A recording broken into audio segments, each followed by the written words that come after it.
లక్ష పాడి రైతు కుటుంబాల సంస్థ కరీంనగర్ డైరీ. కరీంనగర్ డైరీ పాలు మరియు పాల పదార్థాలు ఆర్డర్ చేసిన వెంటనే మీ ఇంటి వద్దకే కరీంనగర్ డైరీ యాప్ ని డౌన్లోడ్ చేసుకోండి. నమస్తే. ఇటీవల జరిగినటువంటి పంచాయతీ ఎన్నికల్లో కరీంనగర్ జిల్లాలో కాంగ్రెస్ పార్టీ ఘన విజయం సాధించింది. దాదాపు మెజారిటీ స్థానాల్లో కాంగ్రెస్ పార్టీ మద్దతు ఇచ్చినటువంటి స్థానాలే సర్పంచులుగా గెలవడం జరిగింది. చాలా మంది కాంగ్రెస్ రెబల్ గా గెలిచినటువంటి సర్పంచులు కూడా మళ్ళీ తిరిగి కాంగ్రెస్ గూటికే చేరుకోవడం జరిగింది. సో ఇదే ఊపులో ఇదే గెలుపు ధీమాతో రేపు రాబోయేటువంటి మున్సిపల్ ఎన్నికల్లో కూడా కాంగ్రెస్ పార్టీ ఘన విజయం సాధించాలని చెప్పేసి కూడా భావిస్తుంది. ఇందులో భాగంగానే కరీంనగర్ మున్సిపల్ కార్పొరేషన్ లో మెజారిటీ కార్పొరేటర్లు గెలిచి ఎలాగైనా సరే మేయర్ పీఠాన్ని అధిరోహించాలని చెప్పేసి కూడా కాంగ్రెస్ పార్టీ భావిస్తుంది. కాంగ్రెస్ పార్టీ నేతలు కూడా అనుకుంటున్నారు. ఆశావాహులు కూడా ఆశలు పెట్టుకున్నారు మేయర్ పీఠం పైన, కార్పొరేటర్ పదవి పైన. సో ఇందులో భాగంగానే ప్రస్తుతం మున్సిపల్ ఎన్నికల వేళ నేడో రేపో మున్సిపల్ కార్పొరేషన్ కి సంబంధించి మున్సిపల్ ఎన్నికలకు సంబంధించినటువంటి షెడ్యూల్ రాబోతుంది. మరి ఇటువంటి సందర్భంలో కరీంనగర్ కాంగ్రెస్ పార్టీలో విభేదాలు బగ్గుమంటున్నాయి. నేతల మధ్య ఆధిపత్య పోరు చాలా స్పష్టంగా కనబడుతుంది. ముఖ్యంగా ఇటీవల కరీంనగర్ కాంగ్రెస్ పార్టీ నియోజకవర్గ ఇన్ఛార్జ్ గా నియామకమైనటువంటి వెలిశాల రాజేందర్ రావు వర్సెస్ డిసిసి అధ్యక్షుడు అంజన్ కుమార్ అన్నట్టుగా కరీంనగర్ కాంగ్రెస్ లో స్పష్టంగా కనబడుతుంది.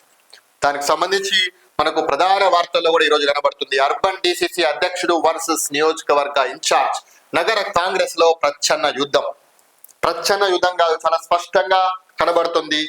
నిన్న శుక్రవారం నాడు అంజన్ కుమార్ గారు ఏవైతే రాజేందర్ రావు గారిని ఉద్దేశించి చేసినటువంటి వ్యాఖ్యలు చూస్తే చాలా స్పష్టంగా కనబడుతుంది. ఇక్కడ టికెట్లు కేటాయింపు ఎవరి సొంతం కాదంటూ అంజన్ కుమార్ ఘాటు వ్యాఖ్యలు చేయడం జరిగింది. టికెట్లు ఇచ్చేది, టికెట్లు నిర్ణయించేది పిసిసి నిర్ణయిస్తుందని చెప్పేసి, జిల్లా మంత్రులు నిర్ణయిస్తారని చెప్పేసి ఆయన చాలా స్పష్టంగా చెప్పడం జరిగింది. రాజేందర్ రావు గారినే ఉద్దేశించి మాట్లాడారంటూ కాంగ్రెస్ పార్టీ వర్గాల్లో చాలా విస్తృతంగా చర్చ జరుగుతుంది. మొత్తానికి ఇక్కడ ఏం జరుగుతుందంటే కరీంనగర్ అసెంబ్లీ నియోజకవర్గంలో ఇటీవల నియామకమైనటువంటి రాజేందర్ రావు గారు నన్ను మున్సిపల్ ఎన్నికల వేళ నన్ను పార్టీ ఇన్ఛార్జిగా నియమించింది కాబట్టి ఈ యొక్క మున్సిపల్ కార్పొరేషన్ లో అభ్యర్థులను గెలిపించాల్సింది నాదే బాధ్యత. మేయర్ పీఠం ఎలాగైనా గెలిపించి నేను ముఖ్యమంత్రి గారికి ఒక గిఫ్ట్ గా పట్టుకోవాలి, పిసిసి అధ్యక్షుడి గారి దగ్గర మంచి మార్కులు పొందాలి, మీనాక్షి నటరాజన్ గారి ద్వారా హైకమాండ్ కు నా సత్తా ఏందో చూపాలని చెప్పేసి రాజేందర్ రావు గారు అనుకుంటున్నారు. కొత్త డిసిసి అధ్యక్షుడు ఏమనుకుంటారు? నాదే బాధ్యత, నాకు తెలియకుండా ఈయన టికెట్లు ఎట్లా అనౌన్స్ చేస్తారు, నాకు తెలియకుండా ఎట్లా తిరుగుతాడు వాడలల్లా, నాకు తెలియకుండా కొత్తలను ఎట్లా పార్టీలు కలుపుకుంటాడు, ఇదెక్కడి సంస్కృతి, ఇదెక్కడి ఆనవాయితీ? నేను చాలా ఏళ్ళుగా పార్టీలు ఉన్నాయి కదా, వీళ్ళు నినాక మొన్నచ్చిరు, ప్రజారాజ్యం అయిపోయింది, బీఆర్ఎస్ అయిపోయింది, ఇప్పుడు కాంగ్రెస్ లకు వచ్చిరని చెప్పేసి ఆయన వర్షన్. సో ఇద్దరు కూడా కాంటెంపరీ లీడర్సే కరీంనగర్ లో. ఒక ఆయన అంజన్ కుమార్ గారు చాలా ఏళ్ళుగా కాంగ్రెస్ పార్టీ ఉన్నారు. రాజేందర్ రావు గారు కూడా వాళ్ళ ఫాదరు, ఆయన చాలా సీనియర్ లీడర్. సో ఇద్దరి మధ్య ఇప్పుడు ప్రస్తుతం ఆధిపత్య పోరు కొనసాగుతుంది. ఇది మున్సిపల్ ఎన్నికల వేళ టికెట్ వారేది.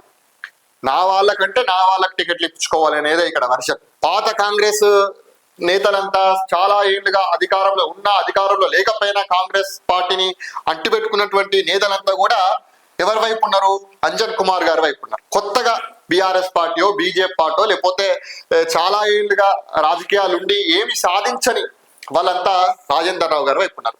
సో వాళ్ళకు టికెట్లు ఇప్పించుకోవాలని చెప్పేసి ఆయన విశ్వ ప్రయత్నాలు చేస్తున్నాడు. ఇక్కడ ఇటీవల ఏం జరిగింది, అసలు జరిగింది ఏంటంటే అనంతుల రమేష్ పటేల్, ఈయన చాలా తెలంగాణ ఉద్యోగులు ఉన్నాడు. అట్లనే గంగుల కమలాకర్ గారి దగ్గర కూడా పనిచేసిండు. ఇటీవల గ్రాడ్యుయేట్ ఎమ్మెల్సీగా కంటెస్ట్ చేసినటువంటి నరేందర్ రెడ్డి గారి దగ్గర కూడా ఆయన పనిచేయడం జరిగింది. చివరిగా వెల్చాల రాజేందర్ రావు గారితో ఆయన ప్రస్తుతం రాజకీయ ఎంట్రీ ఇవ్వాలని చెప్పేసి రమేష్ పటేల్ చూస్తున్నాడు. ఇది చూస్తున్నటువంటి సందర్భంలోనే 27వ డివిజన్ లో ఉన్నటువంటి రమేష్ ఇంటికి రాజేందర్ రావు గారు వెళ్ళి ఈయనకే టికెట్ వస్తుంది, ఈయనని గెలిపించాలని చెప్పేసి స్థానిక కాంగ్రెస్ పార్టీ నాయకులకు చెప్పడంతో వాళ్ళు అది పట్టుకుపోయేవారు చెప్పారు, అంజన్ కుమార్ గారికి చెప్పారు. సో అట్లా అదే డివిజన్ లో అమీర్ గారి ఇంటికి వెళ్ళారు రాజేందర్ రావు గారు, ఇంకోటి సప్తగిరి కాలనీలో ఇంకొక నాయకుడి ఇంటికి వేరు.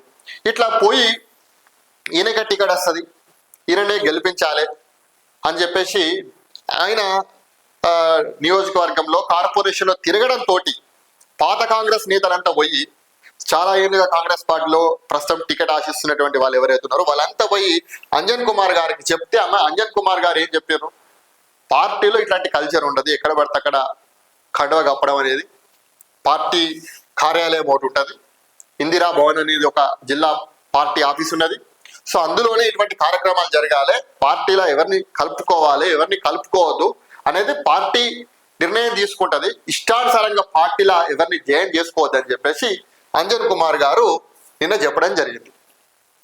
సో జరిగింది అది. దాంతో ఇద్దరి మధ్యలో ఆధిపత్య పోరు కొనసాగుతుంది. మరి ఈ యొక్క ఆధిపత్య పోరుల అంజన్ కుమార్ గారు గెలుస్తారా లేకపోతే రాజేందర్ రావు గారు గెలుస్తారా? సో ఇక్కడ మొత్తంగా 66 డివిజన్లు ఉన్నాయి. మరి ఈ 66 డివిజన్లలో ఎవరికి ఎన్ని టికెట్లు వస్తాయి, ఎవరు ఎక్కువ టికెట్లు ఇప్పించుకుంటారు తన అనుచరులకు అనేది మనం చూడాల్సినటువంటి అంశం. సో ఓవరాల్ గా అయితే ప్రస్తుతం కాంగ్రెస్ పార్టీలో ఒక అంజన్ కుమార్ వర్సెస్ రాజేందర్ రావు అన్నట్టుగా నడుస్తుంది. సో ఈ మొత్తం ఎపిసోడ్ తోటి ఈ కాంగ్రెస్ పార్టీలో మనం గెలుస్తామా ఉంటామా, మరి అసలే గవర్నమెంట్ మీద వ్యతిరేకత కనబడుతుంది, రేవంత్ రెడ్డి గారేమో ఛాలెంజ్ అంటుండు. సో ఈ మొత్తం వ్యవహారంలో ఇక్కడ చాలా మంది ఈ వ్యవహారం ఇట్లా జరుగుతున్నటువంటి సందర్భంలో ఎవరైతే టికెట్ వస్తుందో రాదో అనేటువంటి డౌట్ ఉన్నటువంటి చాలా మంది కార్పొరేటర్ ఆశావాహులు మిగతా పార్టీల వైపు కూడా చూస్తున్నారు, బీజేపీ బీఆర్ఎస్ పార్టీల వైపు కూడా చూస్తున్నారు. చాలా మంది కూడా జాయిన్ కావడానికి కూడా ఈ 17-18 తారీఖు తర్వాత ప్రిపేర్ అవుతున్నారట. సో మరి ఇది ఎంతవరకు పోతుంది, ఎవరికి ఎన్ని సీట్లు వస్తాయి, ఎవరు గెలుస్తారు అనేది మనకు రాబో కాలంలో కాలం నిర్ణయిస్తారు.